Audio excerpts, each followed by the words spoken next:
الحمد لله والشكر لله. اللهم لك الحمد. يا استاذنا الراجل بيتكلم صح. انا مش محتاج هو نفسي الراجل بيتكلم بس صح. فين الدين؟ تعرف ان معه الاسطوره، تعرف اللي سيدنا عثمان بن عفان خلص القران كله في ركعه واحده؟ تعرف معلومه زي دي؟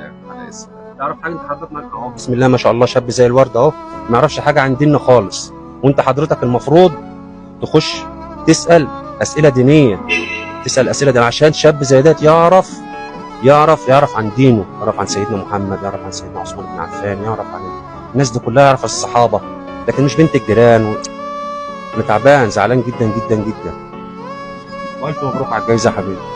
لا اللي يستحق الجائزه لا انا الحمد لله والشكر لله. انا اهم حاجه الدنيا كلها تعرف عن ايه، عن دينها، مش عشان الحاجات الهايفه ديت. اسطوره نمبر 1. يعني حضرتك مش محتاج الفلوس؟ لا انا اللهم لك الحمد يا رب. يا جماعه بصوا، انا بصراحه محتار، يعني مش عارف هو الراجل ده بجد، الراجل ده